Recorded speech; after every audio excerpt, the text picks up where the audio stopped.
In this video, I'm going to show you how to survive the summer, or at least get ready for it. And we're going to also talk about strategies during the summer that we can use to not only survive it, but also set things up in the fall. Cool season grasses, how to overseed. With warm season grasses, how to control some weeds that may be coming up that you're really worried about. I maintain both cool and warm season grasses on this channel. For those of you who do not know, I'm a former golf course superintendent. I've had both warm and cool season grass golf courses. So it's something for everybody on this channel. We are going to talk about water. We're going to talk about weeds. We're going to talk about grubs. We're going to talk about fungus and strategies that you can use and cultural practices that you can implement this about early June before really stress comes on that will really help you get through the summer. Also going to talk about what does and does not work and what is and is not waste of money. On this channel, I don't care where you buy products. I want you to get the best products you can and not waste your money buying stuff that does not work. I'm not pushing a fertilizer brand or anything else. Not that there's anything wrong with that, but I'm here to give you unbiased, science-based approach advice from someone who's been doing this for over 35 years.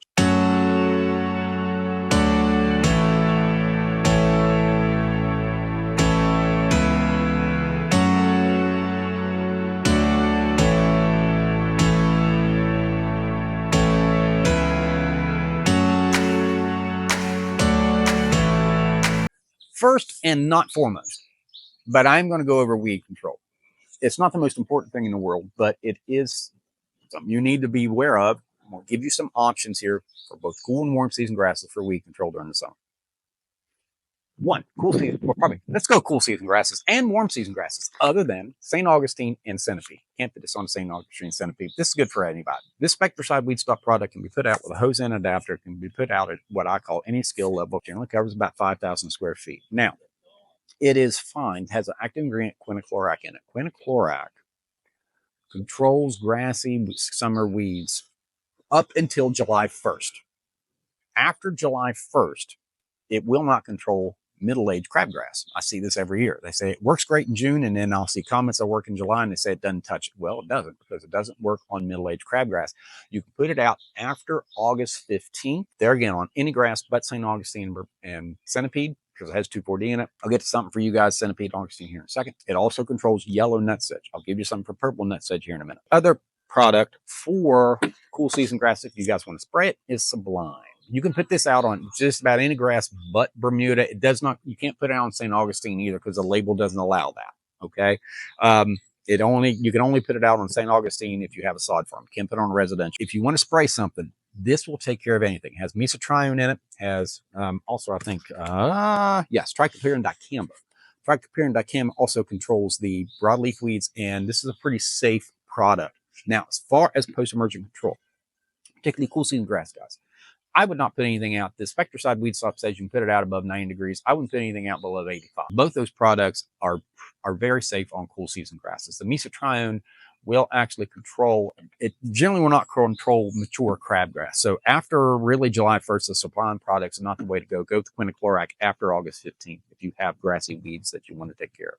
Celsius, safe for all warm season grasses. You can get it in these 0.22 ounce packets. I think it goes out at 113 ounces per 1,000 square feet. So one packet does 2,000 square feet. It's safe and it controls just about any weed that you have in your yard. Doesn't do much for poania, but I'll get to poania on another video. I don't want to get too deep in the weeds on this, but the Celsius is great for St. Augustine, all warm season grass. The Sedgehammer is excellent on both purple and yellow nutsedge. Now that Spectricide product, it'll only do yellow nutsedge. It won't do purple. Purple nutsedge, the best way I can describe of it, it sort of it grows in bunches, and it's sort of it's not really it does have a purple tinge to it, but it's a little bit bluer, if you will, nutsedge. But the Sedgehammer will control both, and you can spot treat with it. I go over that in my nutsedge control video. Fertility real quick. Fertility, what you want to do is you want to take a soil test. The reason being is the main thing about going into a summer stress, and most warm season, cool season grasses, but also warm season grass, you can get some stress coming in, and particularly you guys out west. You really want your potassium levels in your soil to be optimal. The way that you can do that is through a soil test and based on your applications of potassium. Now, in that soil test video, I show you how to fill out the paperwork, show you how to take the test, and I also have a link for every single state in the union, including our friends in Alaska and Hawaii, of where to take a soil test and where to get it for less than $10. Don't get a video. Don't get a soil test from someone who is selling you fertilizer at the same time, because they're going to refer you to that product and confuse the hell out of it. Anybody that puts a nitrogen result on his soil test is, that nitrogen result not worth paper it's written on. Talk about this in just about every video on my channel. When I talk about soil tests, talk about it in soil test video. Nitrogen is too mobile in soil in order to take an effective soil test. That is a snapshot of what's going on at a particular moment. Nitrogen. After Father's Day, you guys want to back off, cool season grass guys, you want to back off the nitrogen after Father's Day. Reason being is you don't want that plant really trying to put on foliar growth, and you want to slow it down, get it to chill out, just get it through the summer. Majority of thing you really want to put on your grass, cool season grasses, it's water, and that's about it. Just want it to chill. Warm season grass guys, depending on the type of grass you have, you can put out nitrogen applications as long as it stays below 90. 95 is pushing it, but it's a bit below. Once it gets above 90 degrees, there's really no sense putting any nitrogen out. Warm season grass guys, do not put nitrogen out 6 weeks prior to dormancy. Back to the potassium, and we're talking winter hardiness, if you will, in warm season grasses. So that kind of gives you guys an idea of what's going on there. Studies have shown, I'm mostly a granular fertilizer guy, but studies have shown if you go out with foliar applications and granular application, your turf quality increases. Now, here's an 1836. I got this on my Amazon storefront. This is a fairly inexpensive product. I love some of these foliar fertilizers.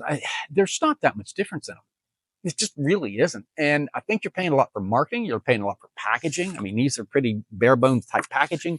There's a few out at Lowe's and Home Depot, and some of the things I've seen online. Yeah, I think you're paying for packaging. Now, I do have on my Amazon storefront a few of the handheld, simple solutions ones, and I think they're reasonably priced, and they're good products too. If you're looking at the hose-in adapter for you guys who are just kind of starting out, don't want to mix it, but these are relatively safe, providing you follow the directions on the label. But anyway, here's an 1836. The thing I like about this 1836, it also has chelated copper, manganese, zinc, and iron in it. And a chelated product allows that to get into the plant, particularly if your pHs is off a little bit. 0026. You guys can put this out if you're looking for a potassium application. I like that one. I'm going to actually be using it this year. If you wanted a chelated iron, this is EDDHA chelated iron, 6%. It is extremely inexpensive. I did this in my iron video last year and got the most color out of it. And this will last you a long, long time. Generally, most iron application products, as you will see, they say go out every 2 weeks. The reason why they're telling you to go out every 2 weeks is because basically you're putting on a turf color. You really are. You're really not. A lot of these guys are, you're enhancing the chlorophyll and all this other stuff. No, you're not. Because as I showed in my iron video, that plant's only going to absorb so much iron. Once when it does, you can't make it do anything. It's not going to make any more chlorophyll, adding more iron that you don't need. Go over this in my iron video. Talk about grub control. Aeration, which is a chlorotranilipole product. I have these on my Amazon storefront. I have this both in a liquid. This is the cheapest to put out grub control with, if you can put it out with a sprayer. Let's talk about the environment real quick. Again, chlorotranilipole and Aeration. Does not have a signal word on it. What do we mean by signal word? Signal word gives the level of toxicity of a pesticide, danger warning, caution. The toxicity is so low on chlorotranilipole, it does not have a signal word on it. This is safe for pollinators, okay, meaning bees. And you see a lot less bees nowadays. You'd be a darn fool to use anything else other than chlorotranilipole. You can get it in this Aeration. This is the cheapest way to put it out. I've got half of it left from last year. I'll use the rest, second half this year. If you don't want to go with a spray, you can go with Scott's Disease EX, or pardon me, Scott's Grub EX. I have all kinds of these EXs. Get them mixed up sometimes. Scott's Grub EX. I go over this in my grub video. You'd be a damn fool to use anything else. I don't know why you would. It's effective. Give you season-long grub control. There's another product called with imidacloprid, which is the active ingredient, which is a merit product. I use it on golf greens or golf courses way back in the day. There is several products out on the market with that active ingredient in it. It does a great job, but there's no sense in putting something out to potentially hurt pollinators. When you can go out with a chlorotranilipole product and be safe, and there is a signal word on merit. I'll leave a Michigan State article about grub control down below and how it's marketed. It really is irritating because there's actually products out there with a grub on the package, and as Michigan State found in the article down below, doesn't control grubs. So anyway, the BioVench 24 hour.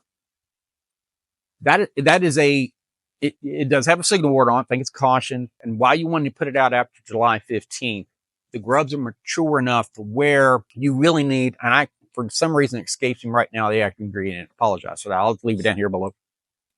It says kills 24 hours. It starts acting in 24 hours, but you need to water this in at a half inch. And as the Michigan State article said down below, you want to put it out. It gives you about 30 days control, and you really need to knock those grubs down, and that will do it.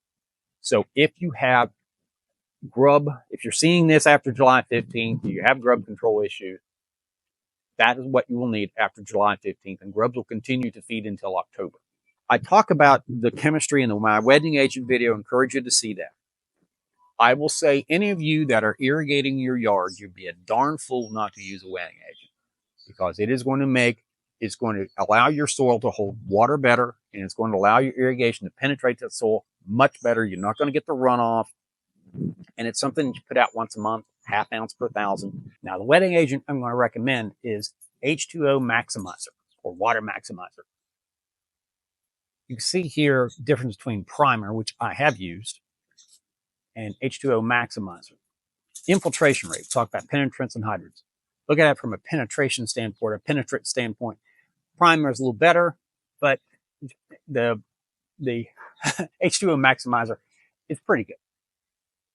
Here's where it's actually better than primer, and it actually is increasing that water holding capacity of the soil as much as 13%. It's actually better than primer. So that's why I'm going with the H2O Maximizer. There you go. You can get it on R&R products. Cost about $100. Lasts at least 2 years, depending on square footage of your yard. Goes out at ½ ounce per 1,000. Go that route. That's the easiest way. Some of you guys can maybe, I've had one guy chase down Primer Select. Really how you would get a lot of these wetting agents in this golf course management article. You'd have to call probably a vendor, a local vendor. It's a whole hot mess of how with sales and everything else. Aerification. This is probably the #1 prep activity that I can tell you to get ready for summer. I showed this in my leveling video as far as creating a little tilted zone when you aerify. That is going to, if you aerify and use that wetting agent, you're really facilitating water movement down into that soil and really helping out that root zone of suck water. And that air exchange is going to increase your bacteria. We're going to get to fungicides here in a second. Did it on the greens, spring, fall. And you only want to do, see my aerification video, if I hadn't referred to that yet, you only want to do it about 2-3 weeks for the onslaught of summer stress. There's been some concern expressed in my aerification video about pre-emergent herbicides and putting out pre-emergent, then aerifying. Studies have shown it doesn't really affect performance that much. If you are concerned about that, go ahead and aerify and do your second application. If you're doing a split application, I recommend split applications on pre-emergent herbicides. Split application, pre-emergent herbicide. You want to do one after Thanksgiving for cool season grass folks. For your warm season grass guys, you want to do it maybe earlier. You will. For cool season grass, you want to do it Thanksgiving. Anytime after that, half rate. Do the second half rate after you aerify in June if you have that much concern. That's generally what I do on putting greens anyway. And that should take you through the summer. Another question I've asked, well, if you do, probably that second week of June, it gets a little sketchy. But first week in June, late May, after the seed heads from Poania, you really don't want to do this when your Poania is throwing seed heads out. But if you do your aerification, do that second split application of pre-emergent herbicide. Some of you guys have asked, what about my fall seeding? Is that going to leak into that? I have not found that to be the case if you're going at a half rate in that late May, first week in June. I haven't had a problem. As far as aerification, as far as what to do, if you're watching this after mid-June, you're under stress. You really can't go out there and get a ½ inch to 3/4 inch hole and poke it in the ground, because the ground's going to dry up too damn quick. It's probably going to be too hard anyway. The ground's going to be too hard. You really want to do aerification when it's a little soft after it's rained a couple of days anyway. Just opening up that soil with a little spiker, something like this, can make all the difference in the world. I have seen putting greens and you don't think, a little bit. Yeah, it does make that much difference. There is one machine that you actually take over a putting green and actually blasts, ejects little tiny little holes of water. I've needle tined greens that look like a little 1/4 inch tine that actually goes into the ground, just needle tining them around a spike arm just like this. I seen a difference in color the next day. I saw an increase in clippings the next day. The turf was just flat out healthier. So when you're under stress, you can run this. Get you a spiker. I got this one at yard sale for $15. Run a spiker over this, spike it up a little bit. Just try to open it up if you're really under a lot of stress in that area. Or you can take a pitchfork. You got a bad area, go out there and take a pitchfork, hit it with that. Do a little hand watering. If you really want to dial it in, do a little hand watering in those areas. You may have to, because that's where those wetting agents also do. Helps your soil. It evens it out as far as its evapotranspiration rate, how much that soil is. Localized dry spots. Not going to get into it. Got into it in the wetting agent video. But that's some ways to relieve some fungal control. I have seen more time, money, and chemicals out in the environment doesn't need to be with fungus than anything I can possibly think of, because people misdiagnose it. And hey, it's hard. And I'm going to show you 2 funguses, and they almost look identical: Pythium and dollar spot. And the thing is, the products that control Pythium don't control dollar spot, and the ones that control dollar spot don't control Pythium. That's where it's hard. You guys go on the Facebook page, you got something going on with your yard during the summer, late spring, take a picture of it. There's me and a few other experts on there that can help you identify what you got and steer you in the direction you need to go. So there's that resource. Leave a link to the Facebook page and first comment. All links to Amazon, all the others, all the articles and everything else, I'll leave them first comment, leave them in the description. What options do you have? We talked about the Pythium. You basically have Scott's Disease EX and any anoxystrobin product. I have some sprayable anoxystrobin products. Those are generally cheaper than the Scott's Grub. Oh, pardon me, Scott's. Here we go. All the EX products. I don't know why the hell Scott's does that. They do. Scott's Disease EX product is great for Pythium and just about anything other than dollar spot. Then you have propicanosol. That's in the BioAdvanced product, the Gunner product that I have on my Amazon storefront, all the propicanosol products. I will say, if you're spraying propicanosol, I'm more inclined to go with the BioAdvanced product and the ready-made spray. You don't have to mix anything up, and it's cheap. I think these things go for, they're less. You need maybe 2 of them per 1,000 square feet. If you've got a good rotation, I'll talk about that here in a second. You might as well just go with the hose end adapter.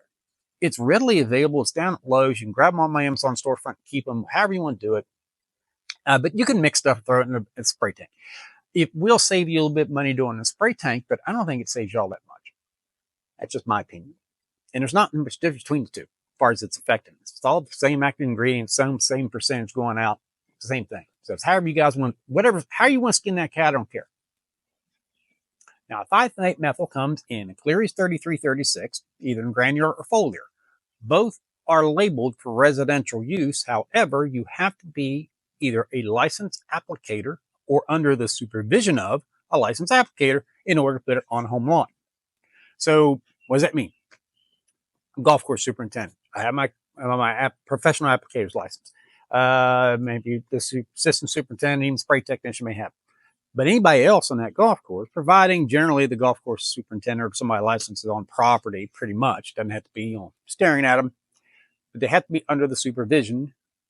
Loose word. I haven't had a lawyer define that truly, but basically we're told we got to be on property in order to put it out. So there is, finally, I found one. Jonathan Green has a thiophanate methyl that you can apply without being a licensed applicator to a residential yard. So you have the BioAdvanced product, which is a DMI fungicide, which only has one mode of action, and it's very easy for dollar spot to get resistant to it. You have a thiophanate methyl, which is a member of another family of fungicides, because you have families of fungicides, and each family has a different mode of action on the particular fungus that it controls. Can't remember what thiophanate methyl is.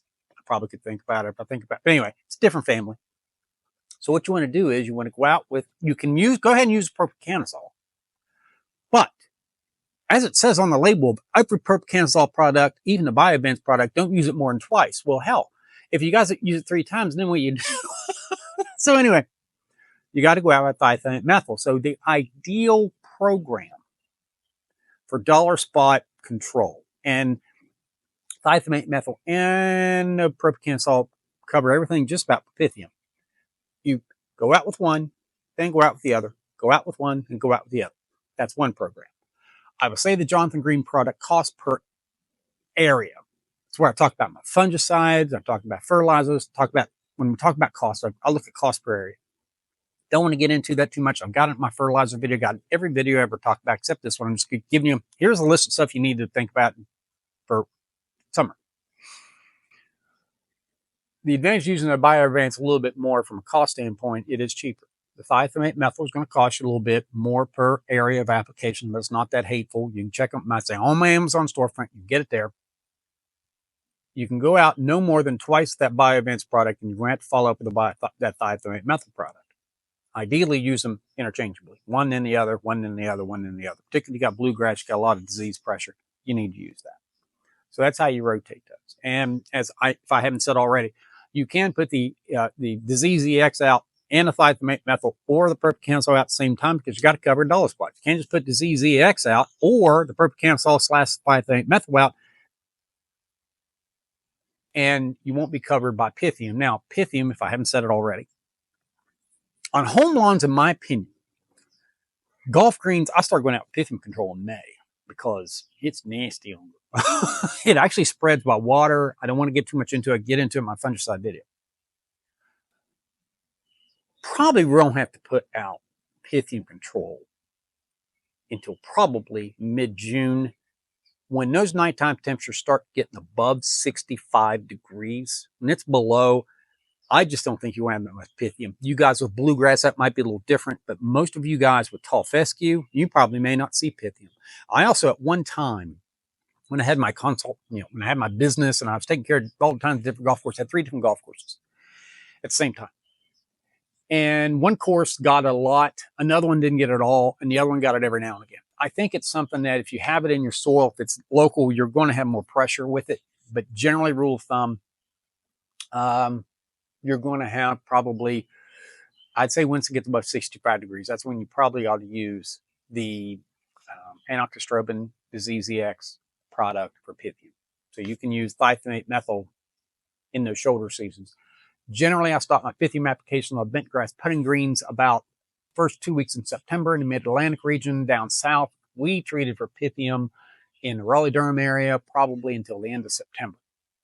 So when that time temperature starts getting back down below 65, Pythium just doesn't do very well. So it gives you an idea when to start the Pythium program, if you will. Can you get disease resistance because you only got one option for Pythium? Yeah, it's not quite as prevalent as it is with dollar spot because Anoxystrobin is kind of a interesting fungicide because it has both contact and systemic activity on fungus. I'm getting deep into the weeds. I'm just trying to give you guys what you need to do. But anyway, you can get it. If you get it as a homeowner, your options are limited, but I don't think it's going to be that big of a problem, so don't sweat it too much. Warm season grasses, if you get Pythium on warm season grasses, send me a picture. I just don't think it's possible. We just never saw it. And I was in Raleigh maintaining bent grass putting greens down there on 329 Bermuda grass golf courses. Never saw Pythium on and we never treated for it. I don't think we ever I don't remember ever having put a fungicide on Bermuda grass. So anyway, that's summer preparation and management. That pretty much takes you through. That was a bit of a carnival ride, but I'm just trying to get this out on Memorial Day weekend. It's actually a cold one here in the Mid-Atlantic, but trying to get you guys ready for summer, the tools you need, and a rundown. And you guys can look at these issues, specific issues in the videos that I've got and help you with the Amazon storefront, help you shopping, and at least you're getting products you know what you need. So anyway, and been at this now, be 2 years this July. I've got over 200 videos on home lawn care, and not here to say something, no nonsense, science-based. I'm a 94 graduate of North Carolina State University, if you guys don't know. or haven't been in my videos yet, evergreen agronomy, soil science, turfgrass management, and been a golf course maintenance manager for 35 years. So anyway, I'm agronomist Greg Phillips, and thanks for watching. And remember, it's not that complicated.